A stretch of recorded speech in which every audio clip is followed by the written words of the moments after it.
Welcome everybody, friends, ladies and gentlemen, to the launch of Praja's report on empowerment of women elected representatives in city governments.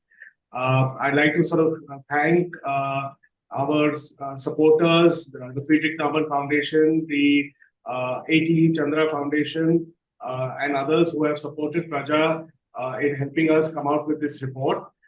Which is a very critical report. As you know, it is very not only critical, but it's also very topical, considering that the government of India has now passed the Act for Women's Reservation in Lok Sabha and the state legislatures also. Having said that, the women's reservation in our cities came about many years ago in 1992 through the 74th Constitutional Amendment. And many state legislatures have already passed the act reserving between 33% to 50% of reservations for women in municipal councils across the country. This particular report actually looks at the impact that this reservation has had over the years for women elected representatives. It is looking and studying the different acts and the impact that has happened in different cities. It has looked at the rules and regulations, the participation of the women elected representatives, the questions asked, and other such interesting data. It's a very rich report. Of course, Yogesh will be presenting the data and information to you.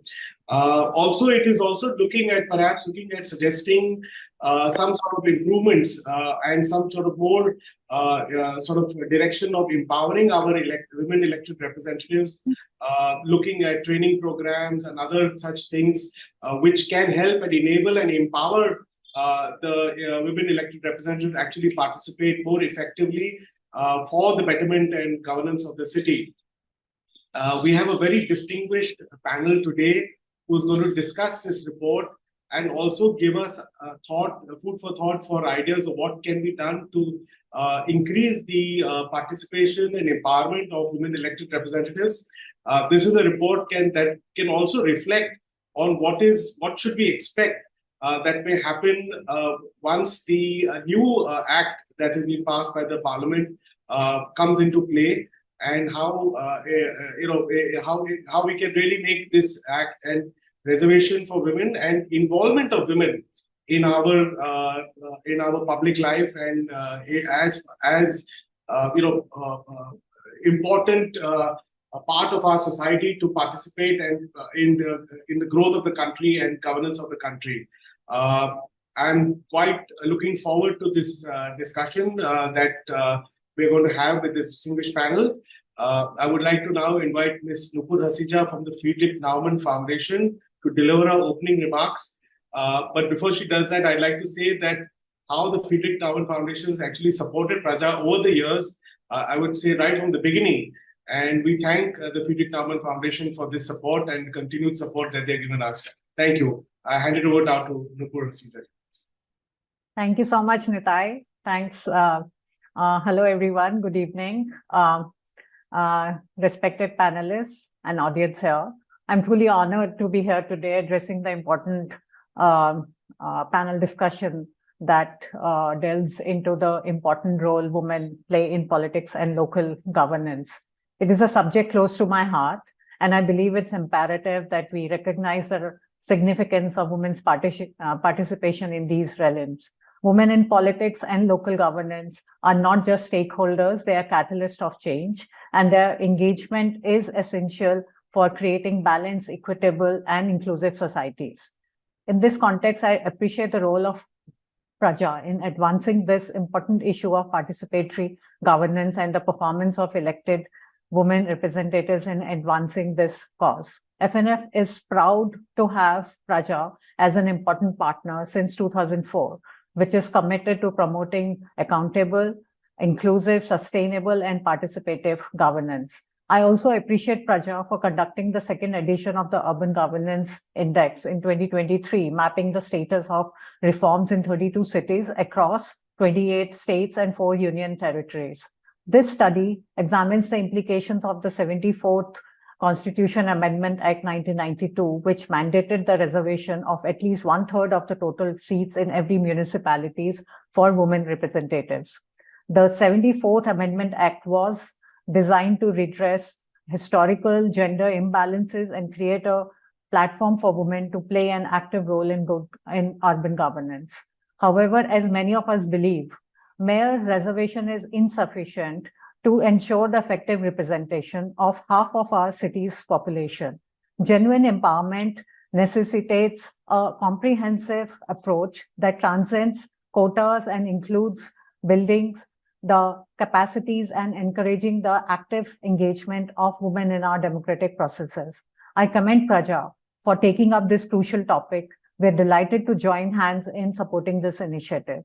Our responsibility is to realize the vision of our Constitution framers by equipping women elected representatives with necessary skills, making them accountable and nurturing their abilities to participate effectively. This is not just about gender equality. It's about strengthening the very foundation of our democratic systems.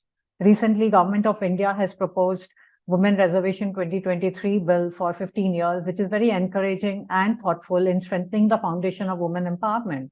Legal representation and quotas for women are essential, but they are not enough. True empowerment goes beyond numbers. It requires social reforms and full support of families and society.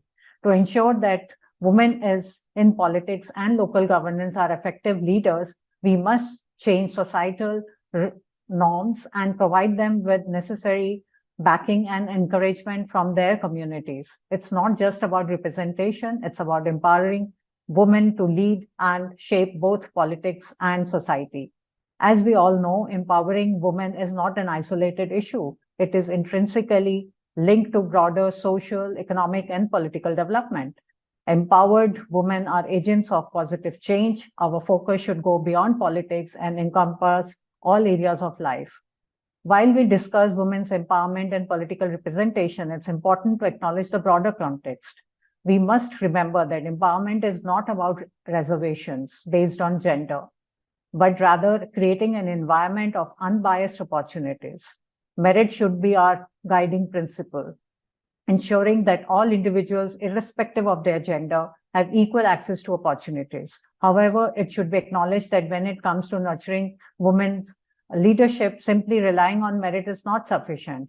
Achieving gender equality in women's leadership often requires targeted efforts and support of overcome systemic biases and promote diversity.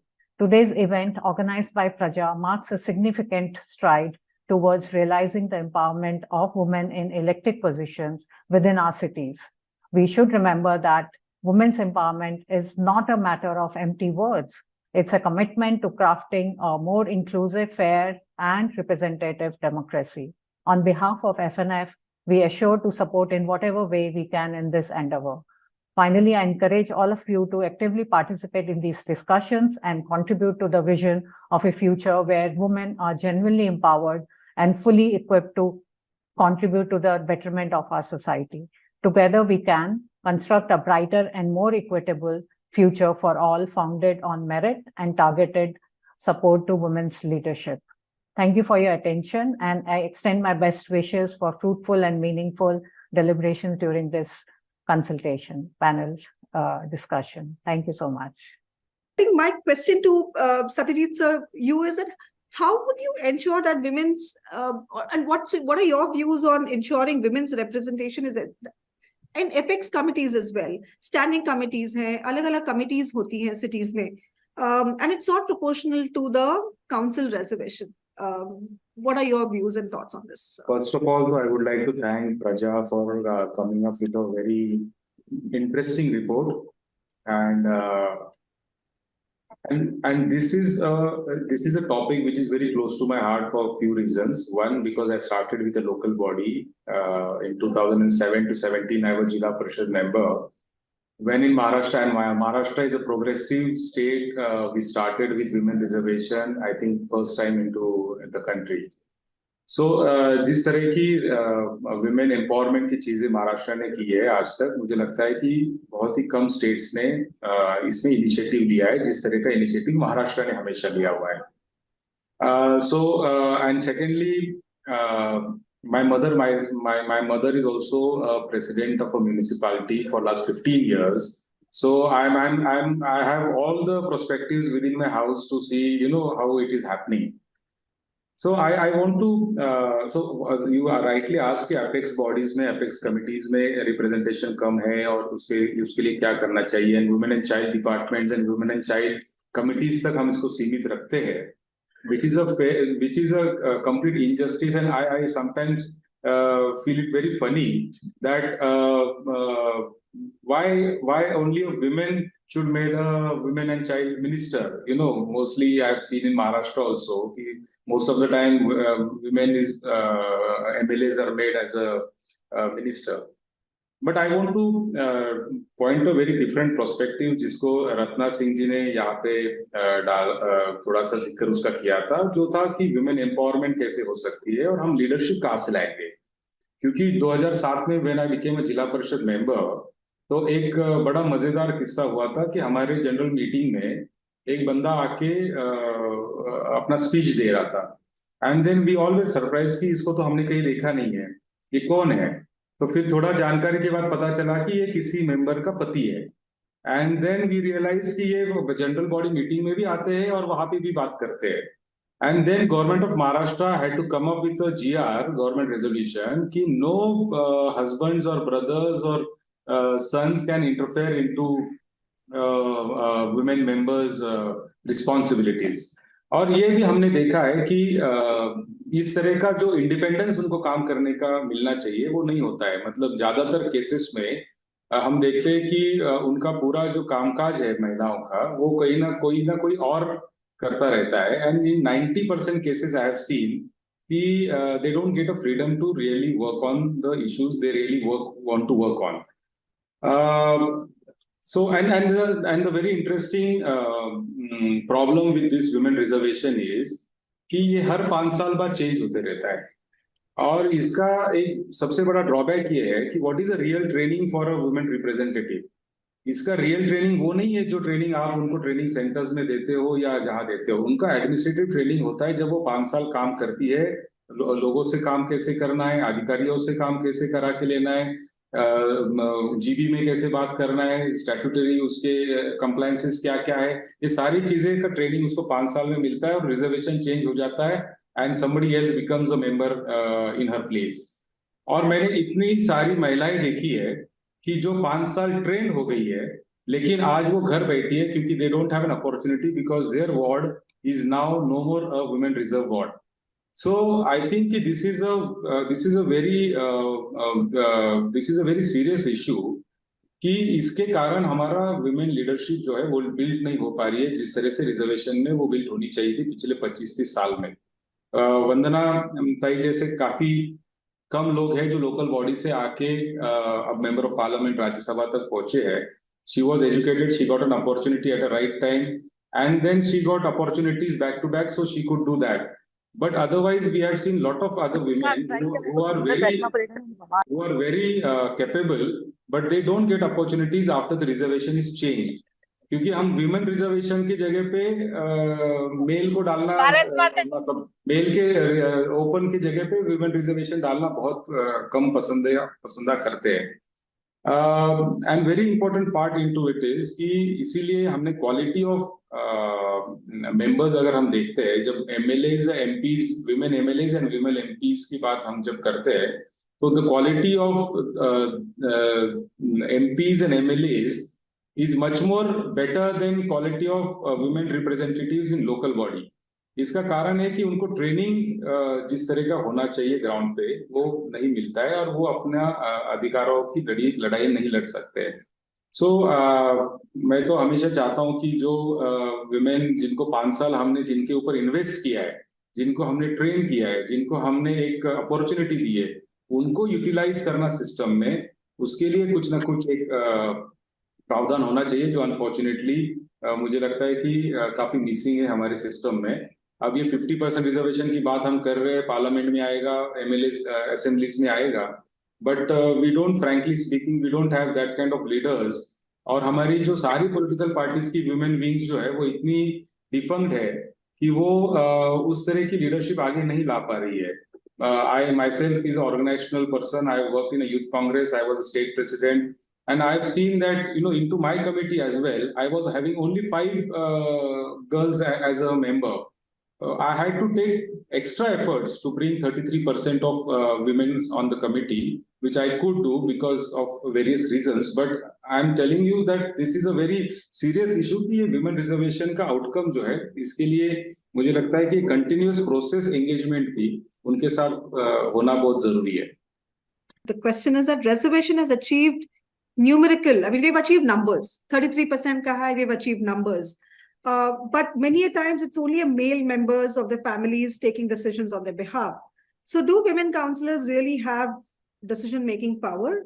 And what can we do to tackle this issue? So Satyajit sir, would you want to take this question? So as I said in my earlier comment also, that this is a problem, and this has become a universal problem across the country, I would say, because we don't have natural women leaders in adequate number. This is happening. So the only solution for this is that we should empower more and more women at various levels, not only in politics, but the awareness should be there. They should be empowered through social work. They should be empowered through some various political activities, not electoral politics, but other organizational politics also. We should empower them.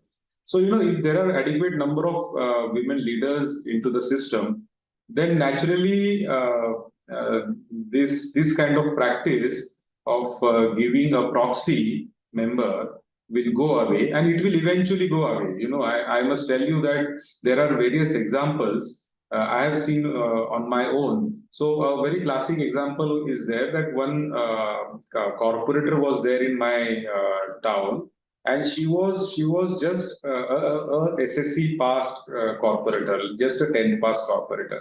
When she went into the house, when she went into the general body meetings, and she realized that she has to learn and she has to understand things, and nobody can make her fool, she started her studies. She did her BA, she did her MBA, MA, and now she is like well adequate with political science and everything. So, you know, you have to empower such kind of leaders and such kind of women leaders into the system. I think that is the only solution to tackle this situation. Otherwise, proxy, तो आपको पता है कि India में हम not only in case of women, but in case of many reservation seats, like scheduled caste reservation seats, in scheduled tribe reservation seats, we always see कि local strong leader जो होता है वो एक अपना proxy खड़ा करने की कोशिश करता है। तो ये प्रैक्टिस हमारे यहाँ हमेशा से चल रही है। इसको ब्रेक करने के लिए उस कैटेगरी के लोगों को आगे करना और उनको एम्पावर करना इज द ओनली सॉल्यूशन।